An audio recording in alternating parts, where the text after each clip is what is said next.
Hey, are you a business owner, entrepreneur, or professional? If so, we want you to apply to be a featured guest on our show. My name is Adam Torres, and I host the Mission Matters series of podcasts. I've recorded over 3,000 episodes, and we are just getting started. How do you know if you'd be a good guest to be on the show? Well, only one way to find out, and that's to apply, but I'm going to let you in on a little secret. We want guests that have a story to tell, guests with a brand, a product, or a service that can benefit my audience of listeners. If this sounds like you, go to missionmatters.com and click on Be Our Guest to apply. I'd love to talk to you and get to know more about your story. Again, head on over to missionmatters.com and click on Be Our Guest to apply. All right, now let's get into the show. Hey, I'd like to welcome you to another episode of the Mission Matters Business Podcast, your source for all things business. My name is Adam Torres. You can follow me on Instagram at AskAdamTorres. Keep up with my book releases, book tour schedule, signings, all that other good stuff. Always love to connect with you there. And as always, if you'd like to apply to be on the show, just head on over to the website, missionmatters.com, and click on Be Our Guest to apply. All right, so today's guest is Reed Davis, and he's founder of the Functional Diagnostic Nutrition Certification Course. Reed, welcome to the show. Thanks so much. So happy to be here, Adam.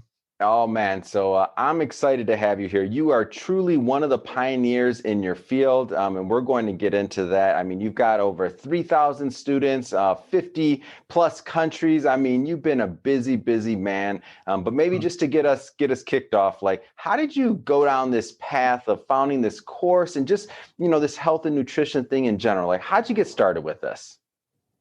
Yeah, well, thanks for asking. Back in the 90s, I was in environmental law. I was saving the planet, Adam. All the air, birds, water, trees, bees, you name it, a conservation of sorts. And I noticed how bad these things were treating the animals and air and birds and waters and things. Everything was dying around me. And I thought, well, gee, what's it doing to people and me? Too, because I want to be in control of my own health, my own destiny, and I think that's what everyone should be able to do. So I started looking into how can I work on people instead of just the environment. And I went to work. This was amazing because I went to work at a clinic where I went to run the place because I had all the business background stuff. And the owner said that I could go to her. She was getting her diplomate in nutrition. She's a doctor getting her diplomate in nutrition. She said that I could go to the classes with her and work on her patients in between.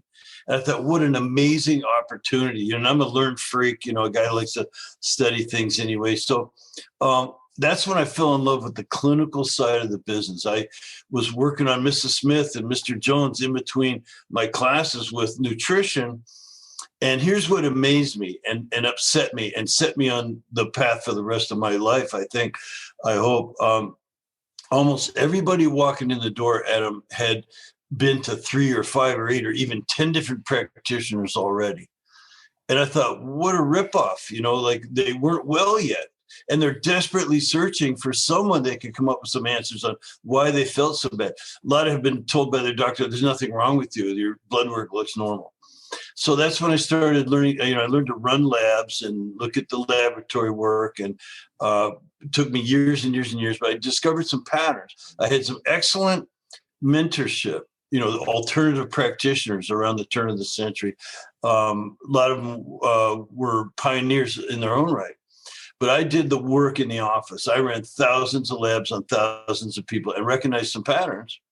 And then, of course, I was working on the protocols. And since I wasn't a doctor, I couldn't just write a prescription. And those people didn't want it. They've already had their fill of prescriptions and trying this and trying that. They're actually caught in that cycle of trial and error. So I figured a few things out while all that was going on. Again, working really hard, as we've talked about. So, how long was this, I guess you'd say, apprenticeship period? Like, how long did that last? Because you said you ran thousands of trials, because I think this is something that's very unique about what you bring to your program and the medical side of things. So how long did this transition or this apprenticeship kind of last? Well, I worked in that office 10 years. And so there was a progression. I started off just running a couple labs. I had my own bone density testing program. I was going out into the communities and I was lecturing in the public just about what I'd learned in the nutrition courses and what I learned from the doctors in the offices. I was recruiting new customers to come, or patients to come into the wellness center. I was running the wellness center, but at the same time, I was really trying to get into what was really wrong with these people. Like, they were coming in for chiropractic or acupuncture. They had aches and pains, but they had all this other stuff going on too. And so it took me years to develop the program. Again, running thousands of labs on thousands of people, you're going to make some observations of your own. Again, this is where some of these patterns came out. And I started realizing that for me as a non-physician, and, I teach health coaches now. So as non-licensed practitioners, we're not supposed to identify one thing like a diagnosis and here's your treatment plan and good luck with that. It's like, what's really wrong? I even had physicians, my friends who were coaching me up, say, Reed, be glad you're not a doctor. You're going to have to figure out what's really wrong with people and then teach them how to fix it. And that was my job at the office. It was patient education. It was telling people, look, it's not coming in the office that's going to make you well. It's what you do at home that's going to make you well. It's all the parts of our program that we teach now. So to answer your question, it took a long time and a lot of people, yeah, it was amazing. Do you remember that point? So when you obviously you're still working in that environment, and that point where you were like, man, I have something, like I have something to offer, and to where when you started your program and you were like, what I'm doing is unique. This can be, this can not only change a lot of lives, but through me helping other people to learn how to do what I do, this can just be amazing and really create this movement, which you've done, by the way. I mean, do you remember that moment or what that transition looked like? I remember some parts about it, like obviously, I was having some early success. I had one lady and she had been to 5 or 8 practitioners, and she was coming in our office for chiropractic. Now, I also did body work, myofascial therapy, and I would prep the patients for the chiropractor. And this one lady had been coming in for a while, and she was really feeling down. And I said, what's wrong? She goes, well, I'm overweight. This 40 pounds is killing me. I said, well, what are you doing about that? She goes, well, there's nothing I could do. I've been on this medication for 2 years because I get the hives.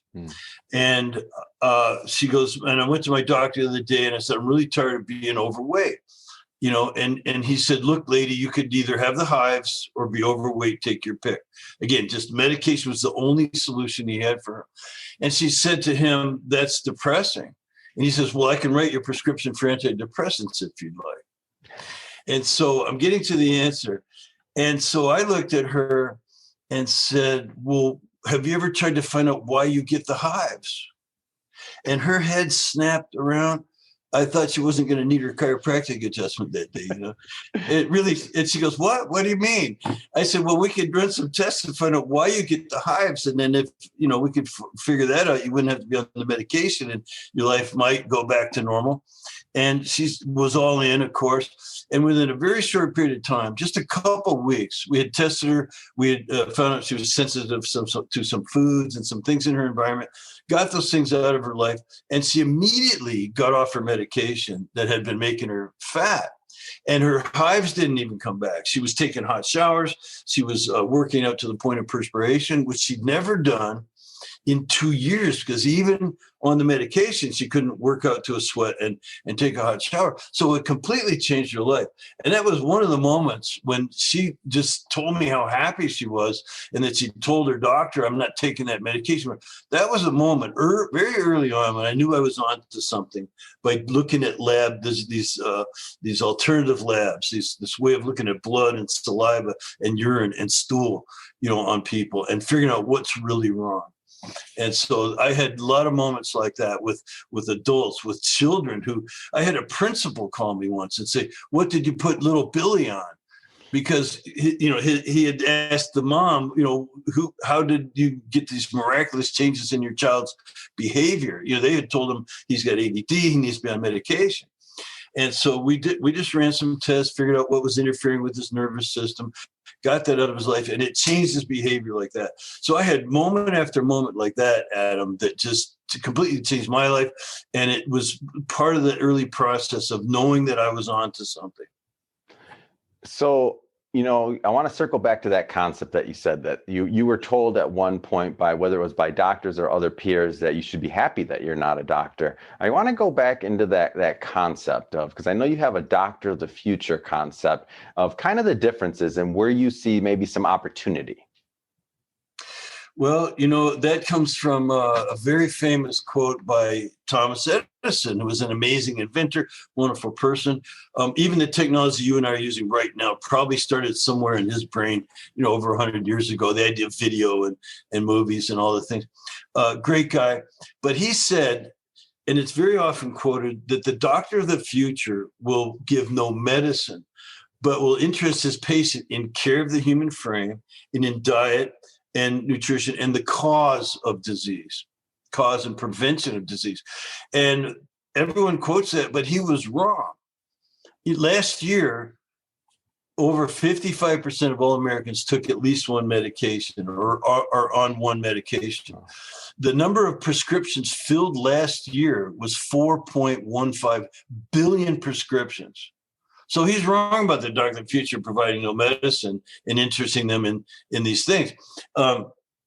Last year, there was over $500 billion spent on drugs just in the U.S. alone. So, he's a great guy, great inventor, but he's wrong about that thing. The doctor of the future is given plenty of medication, and yet it doesn't really fix what's wrong. And that's the idea. The doctor of the future should be doing what Edison said, interest in care of the human frame and in diet and in your environment and these kind of things. So that's what we do. And it's being done now by health coaches. And health coaches is a new movement, if you will. I'm one of the sort of founding fathers, if you will, I've been told, because I started my course in 2008. And so that's where that came from. And I think that we're onto something. Absolutely. And that definitely qualifies you. I mean, lots of students have been doing this well over a decade. I mean, you definitely are one of those founders. I want to go into some of the methodology and what you teach. And then after that, we'll talk a little bit more about obviously the program and how you help health coaches. But I want to get into some of the methodologies and what makes you and your program unique, or your approach. So let's just start with maybe one of your first philosophies. So tell us a little bit more about the hidden principle and what that means. Fantastic. Thanks. So remember that doctor, a good friend of mine still to this day, over 20 years ago, said, be glad you're not a doctor. You're going to have to find out what's actually wrong with people and then teach them how to fix it. So there's two parts of our protocol, if you will. One is the investigation. In the labs that I learned to run, this was a struggle. It took years to run thousands of labs and come up with the main areas. And you said hidden. That stands for the areas we test. So it would be HIDGEN, hormones, immune system, digestion and detoxification, energy production, and then nervous system balance. I actually got that part from my chiropractic friends about the parasympathetic and sympathetic dominance that people have. So the HIDGEN, hormone, immune, digestion, detoxification, energy production, and the nervous system. And that's how we investigate. So we look at all of the factors that are upstream causing the symptoms that are downstream. And I found out some really interesting things that if you look into those areas and then fix what's wrong with the protocols, which we could talk about, people just get better. Their symptoms go away. They often didn't even have a true disease process. But that, unfortunately, is not how modern medicine works still to this day. Most physicians and practitioners, even functional medicine practitioners, they hear the person's complaints, a cluster of symptoms usually, and say, oh, that sounds like something. It might, if it's depending on the symptoms, might sound like a thyroid problem.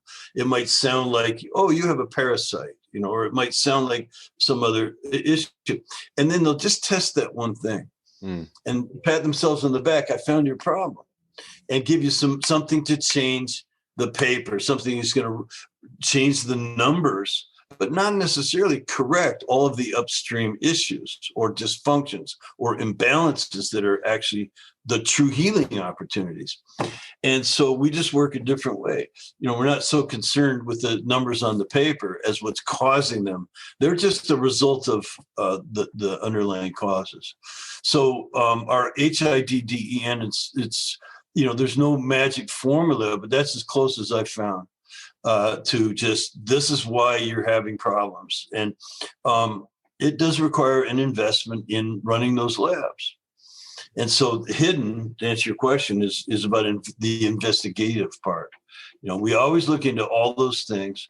It's anything going on upstream. And those were just the common things I found. I came up with that through experience, making my own observations. And so now, obviously, I don't want to oversimplify this, and I know that there's many, many different possibilities, symptoms, things. Obviously, diagnosis. I mean, that infinitely complex there.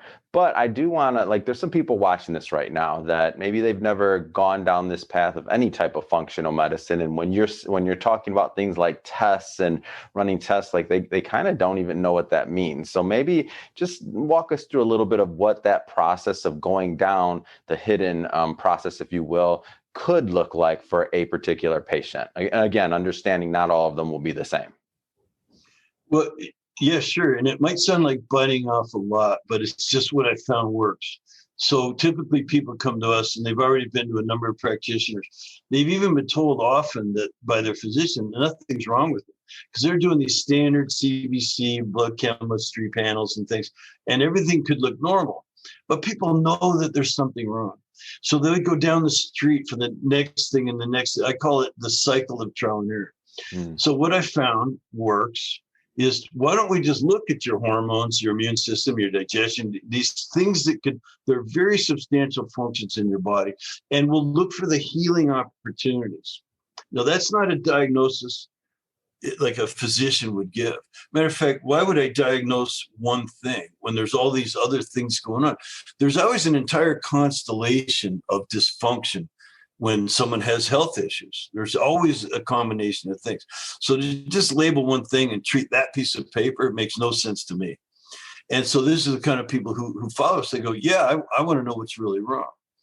And so to answer your question, those are just the areas where we look at, and we use saliva testing for the hormones and the circadian rhythm. And we could also look at all the sex hormones. We look at the stress hormones and the sex hormones through saliva. We use urine to help assess how well are you digesting food and breaking it down.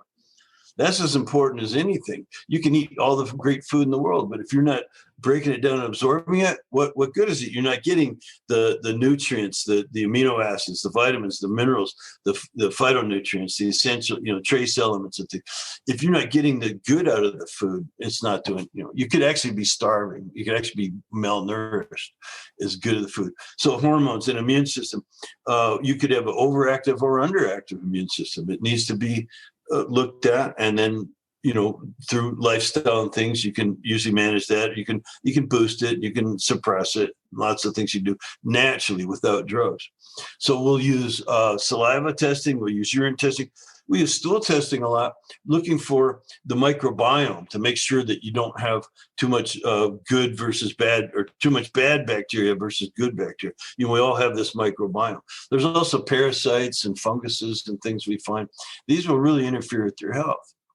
And then there's the other labs. Some are actually, one is a really good questionnaire, to determine the best food and diet and things like that. We don't have to do a lot of testing there, except for food sensitivities. So we test everyone for food sensitivities because everyone has some. If you're eating those foods, they're disrupting the normal balance and things like that in your body. So it's just, a series of tests, again, that look for the underlying causes and imbalances and dysfunctions upstream. And that's what functional medicine is supposed to be doing. And one of the things I like about this the most, and why I asked you such a granular question, is because I want people that are watching this to understand that this stuff is based in science. Like I've always, and this is, and again, not to talk down on doctors. I mean, doctors have their place. Right. Functional medicine has its place. So these aren't, in my opinion, these aren't competing fields or theories or anything like that. They're just two different ways of treating things. And what I've always found so interesting is that when like talking about your process here, if you're kind of trying to, whittle down what could be wrong and looking at this why, this functional side of why a patient has experienced a certain symptoms or having like the hives, like you said in a moment ago, like all these things, like all of the other doctors, like they're trained in a very certain way of prescribing medicine. So they're doing what they're trained to do and how they're trained to do it. I'm betting that at least that particular patient, which I don't know, but I'm betting they probably didn't go through all these series of tests, because I've been to the doctors in my life for things like that, and I've never been asked to do anything around the line of a saliva test or this or that or whatever. Like if I've had an issue, it's always been a pretty quick consultation, and this is what it is, and here goes your medicine. So I've always been curious slash I've always wondered why more people don't go down that path of thinking about if functional medicine can help them with what ails them. Any comment on that and why you've seen? Because I know you live in that space and you've seen both sides. Like, why don't you think Sure. more people really take an extra moment or two to go down that functional method, that functional side of medicine?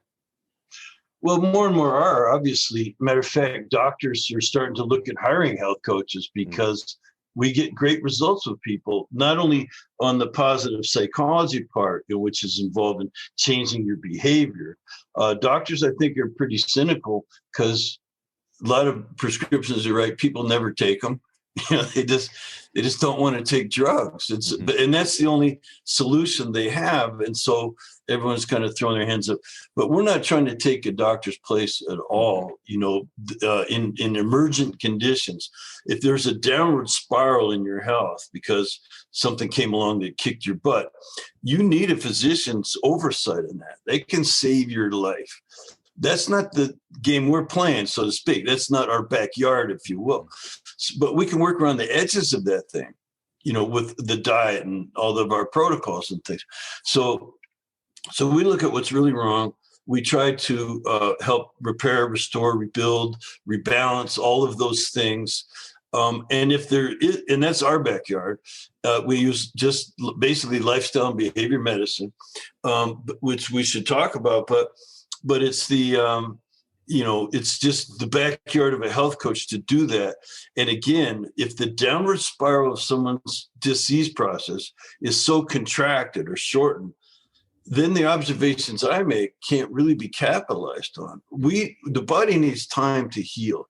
So we do all the healing, which, by the way, the body is, every cell has an intelligence in it that knows how to heal. We kind of start there. But if you need medicine, go get medicine. A lot of the conditions we work with require medical oversight. So it's really a perfect complement to functional or evidence-based medicine, what we do. And, we educate people thinking that if you give a man a fish, you feed him for the day. You teach him how to fish a person. Then they're good for a lifetime. They're on a path. So they've just started incorporating all these lifestyle things in, and then they don't need physicians, hopefully. And if they do, like they get in a car accident or they get Ebola virus, thank God there are doctors. I like the way you said that. It's a compliment. So, I agree with that completely. It's a perfect compliment. I just wanted to make that distinction for everybody watching. Let's move on a bit. So we talked about hidden and what that means and how that's how you're kind of looking to find what's hidden. Pretty straightforward. I love your acronym and it makes sense and it sticks with you. So now let's get into what happens on the dress side of things. So now that you maybe have you have an idea of what was hidden, now it's time to kind of start working on things. So tell us a little bit more about the dress concept and how that works. Well, the challenge, and I'll be glad to answer that. The challenge was, remember the original advice I got. Gee, Reed, be glad you're not a physician. You're going to figure out what's actually wrong, and then teach the person how to fix it. So I can't diagnose or treat disease, have no interest in that. We'll be glad to hand over a complete monopoly of diagnosing and treating diseases to physicians. Whereas, again, we look for healing opportunities and then a natural approach to healing. You start with the fact that the body is designed perfectly. Every cell in your body knows what its job is. You don't have to teach it a darn thing. Every cell, tissue, organ, system, the entire organism, there's an intelligence there.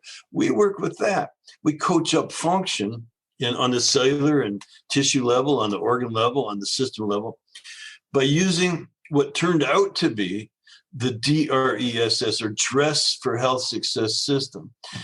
And it begins with D, which is diet, which is what you eat. There's a right diet for you, Adam. It's probably not the exact same right diet for me.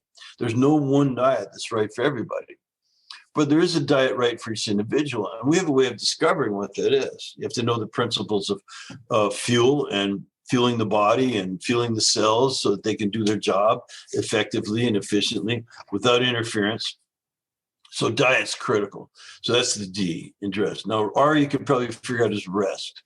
Now, people say sleep, but sleep and rest are two different things. You need restful sleep, and there's other ways to rest your body. If you're, depending on what you do for a living or, what your activity levels are, you need to rest.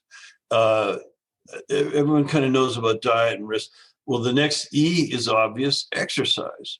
You can't be healthy if you don't exercise. You have to move your body to get it to work properly, to detoxify and all these other activities. And so you burn calories and things like that. So there's diet and rest and exercise. There's two S's, stress reduction and supplementation. On supplementation, I don't own my own supplement company, but I know a lot about them. I know how to use them. I know how to figure out which ones would be best for a person, how to completely individualize the supplement protocol. But stress reduction is a huge area. And because there's so much there's so many kinds of stress. We're born under stress. We live under stress. I've had medical doctors who specialize in certain conditions say that we are marinating in a toxic soup. And if you remember my background, I started in environmental law and cleaning up the planet. And so I know a lot about the environment and what it does to the air, birds, water, trees, bees, and so on. And it's my whole journey in this field started with, well, what's it doing to us? So stress reduction or stress management, if you want, is really huge. That could be just some foods you're eating. It could be the new furniture that just came in the house. It could be your household cleaning products. It could be your personal care products. It could be all this sort of physical outside stuff. It could be invisible stress, like electromagnetic frequencies and radiation and stuff like that. It could also be built up trauma. So we have this idea of, like me, I've been in motorcycle accidents. I did jujitsu till I was well in my 60s. I surfed and I played football. So I've dinged up my body a lot. I have aches and pains and things that just need to be managed. That's very stressful to the body. So you got to take care of those little owies. And so you got the environment, you've got your owies from physical trauma, and then your own body produces toxins. And as we've said, the food and water and things is full of toxins and chemicals and things that aren't good for us. There's something like 80,000+ chemicals in the environment. And the degree of chemicals being dumped in the environment, something like 2 or 3 55-gallon drums per person per day. That's how much toxins are being poured into the environment. So, humans are very resilient. We've got these miraculous bodies that have all this intelligence built in terms of keeping things balanced and detoxifying and all that. But they're still just only human, and we can only take so much abuse, right? So not to mention mental, emotional stress, the fact that we're watching TV and it's not all good news, and unless it's sports, then, if your team's winning, you're happy. But yeah, so we have relationships, we have finances, and we have just other stuff. And not to mention, last but not least, I think existential angst, not knowing, not having a purpose in life and where you came from and what it's all about is very stressful. And people are just constantly concept shifting. So we have all this mental emotional stress. We have the physical aches and pains and trauma, bad posture and weakness. And we have the chemical stressors all beating down on us, So you need a program that's going to fight back in a sense. If you want to be in control of your health and your happiness, your life, you've got to take that control. You've got to learn. So that's what we do is we teach. So the DRESS program encompasses the things that would sort of fight back, eating right and resting properly and exercising and reducing stress in all of those different forms. And then supplementation is important. Again, I don't own a supplement company or anything, but I know a lot about how they can be used to support certain systems or stimulate certain systems. I just flew last weekend to visit my 90-year-old mom for Thanksgiving. And I was taking my immune boosters because they help. They actually work, So you got to know how to use supplements. And also food is very low quality. There's not enough nutrition left in food. It's not the food that my grandfather grew in his backyard when I was a kid. It's not that quality. So we need to supplement some extra vitamins, minerals, essential fatty acids, antioxidants, and things like that. So the DRESS is diet, the right one for you. Rest, there's a program for you. Exercise, there's a program for you. Some people over and some people under exercise. Stress reduction is ubiquitous and huge. And then supplementation can be a lot of fun. And when you get it all clicking and you're firing on all cylinders, then you can live a life and, I don't know, become a health coach. That's awesome. And so one of the themes as you were going through just explaining DRESS and what it means is that everything seems to be pretty customized, right? So when you look at the hidden side of things, you're going through to see like specifically what's wrong. But then in the DRESS side of things, you're saying, the diet that's right for you. Like, can you talk a little bit more? It doesn't have to be on the diet side, but it can just be in general, like on the idea of your result or what you're kind of prescribed. I don't know if I should use a different word, but what you're recommended to do is specific to you based on the data that you've gotten, because it's a different concept. Sure. And I really want that people to understand that this isn't like, okay, here it goes, and then here, do this, and this, and the last 100 people were told the same thing. Like, it's different. It's that you're diagnosed to what you need to do specifically. Man, that's a great question, and we could talk a lot about that quickly. Physicians, I think one of the problems is that they deal with cohorts. All the studies that have double-blind, placebo-controlled, randomized trials and things like that, they're based on cohorts. But a cohort never is sitting in front of you. An individual sits in front of you. And so you can't use data that apply to a cohort to a person, one individual. That thing might kill them. If you've ever listened to a drug commercial, on TV, that they go through, la-di-da, this and that, and then, however, all these different things may occur, including death. But then back to the happy scene if you take this sort of medication. And that's because they're dealing with cohorts. They can make the claims that they make because they've studied, 50,000 people or, however many. That person's never sitting right in front of you. It's an individual with individual dietary needs, and all these other things have to be totally specifically for one person. And sometimes that takes a little tweaking. This is, again, why health coaching is so important, because it's a process.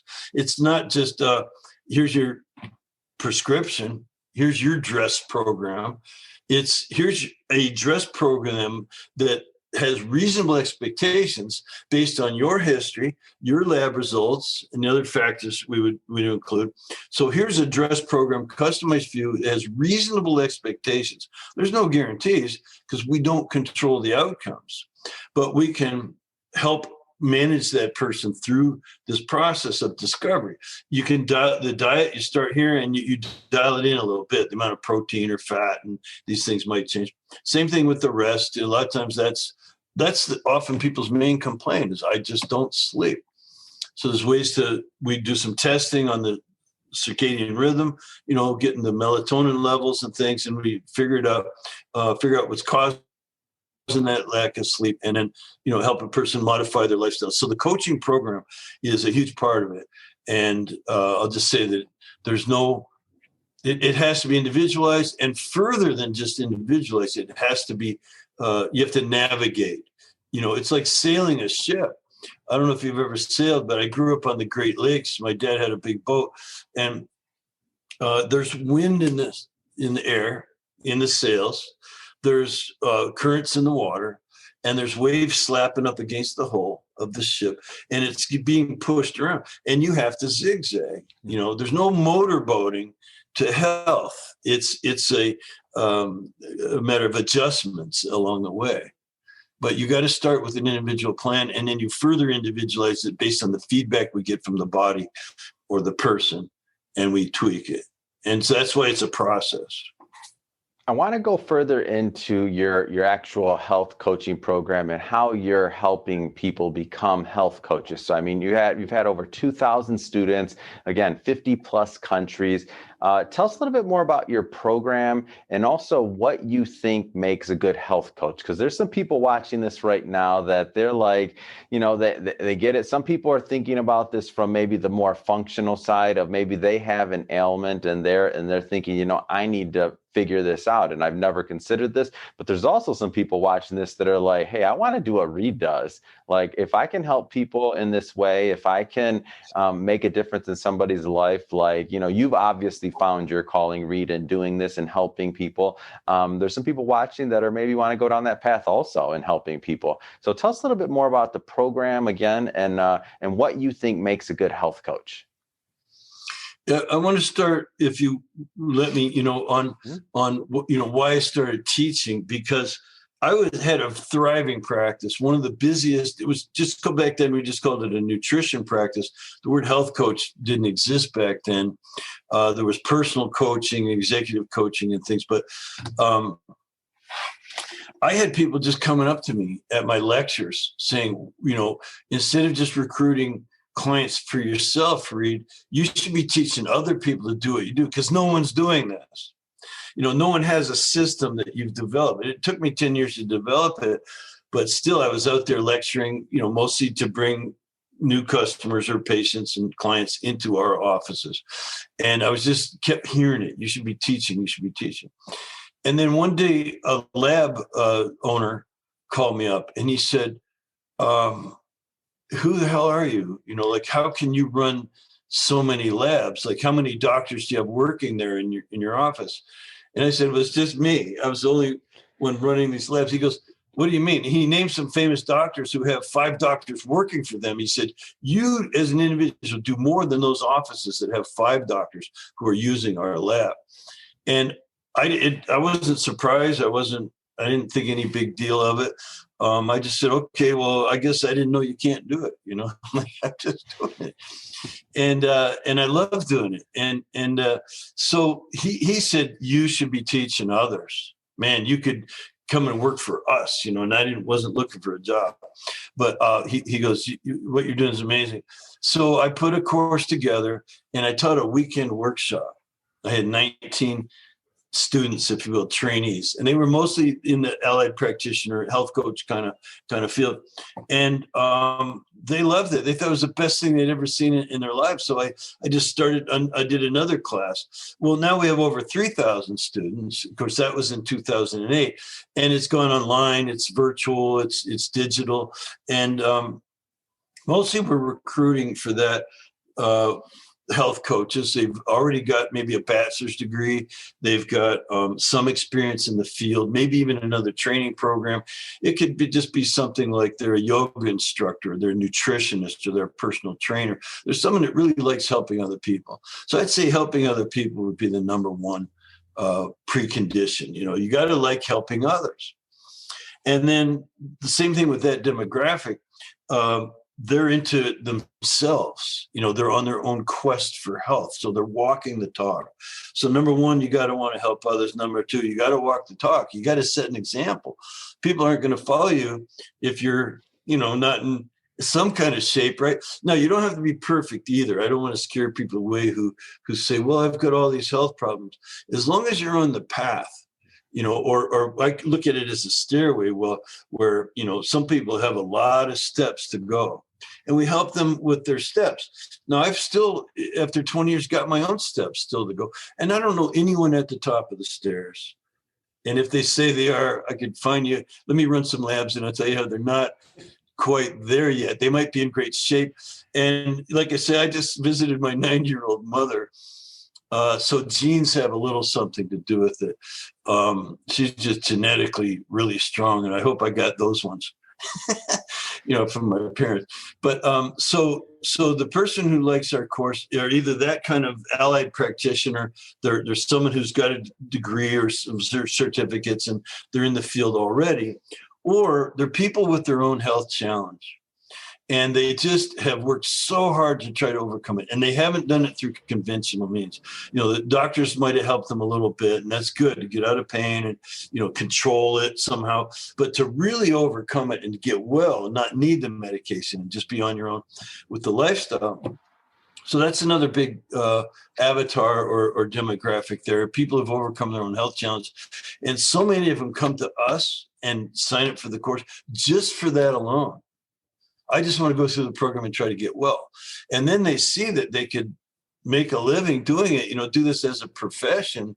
So we have a whole professional development program too, as part of, if you've never been in business and you don't know how to be a health coach, but you want to help others, you're willing to walk the talk, and you've overcome your own health challenge, then you become a perfect health coach, because you're willing to work hard and use the positive aspects to help others. And then there's also the physician who's sick and tired of the system that they're caught up in. So we have those three avatars. It would be, the allied practitioner who's doing something along these lines. Then there's the person who just has overcome their own health challenges, wants to now go share it with the world and help others. And then we have people like doctors who want to work across state lines. They're tired of all the rules, so to speak. They're not all bad rules, but they can help so many more people if they would learn how to be a good health counselor or coach and work across. It removes all the geographic boundaries that they have. That's our three main avatars, if you will. Well, Reed, this has been awesome. I mean, I've learned so much through your hidden method, through the dress principle, also through, and name it, the Doctor of the Future quote that you said. All these different things, the stats you've done. Again, truly a founder in this whole health practitioner and health coach field, and you're helping a lot of people. So this has really been great. But Reed, if somebody's listening to this and they want to learn more about your course or to follow your work, what's the best way for people to follow up and to connect with you and your team? Well, for the health coaching course, it's functionaldiagnosticnutrition.com. I couldn't think of a longer name. functionaldiagnosticnutrition.com for those that would be interested in the health coaching course. And I have to say, if someone is not really interested in becoming a health coach, just go to fdnthrive.com. FDN, which stands for Functional Diagnostic Nutrition, fdnthrive.com. That's our consumer-facing platform where I have an army of FDN practitioners, certified. They want to help. They're walking the talk. They're trained, and they're ready to help you at fdnthrive.com if you're just, let's say, a health consumer. Perfect. Well, Reed, really appreciate you coming on the show today and sharing more about your background and all the great work you're doing. And to the audience, as always, thank you for tuning in. Hope you got a lot of value out of this. If you did, don't forget, hit that subscribe button. We definitely want you to be a return viewer, return listener. So definitely do that. And if you're watching this on our YouTube channel, Mission Matters Business, definitely give us a subscribe there, but also leave some comments on the video. Love to know what kind of projects and things that you're working on, and love to keep this conversation going in the YouTube community. And Reed, thanks again for coming on the show. It's been awesome. Thanks so much, Adam, and you keep up your amazing work.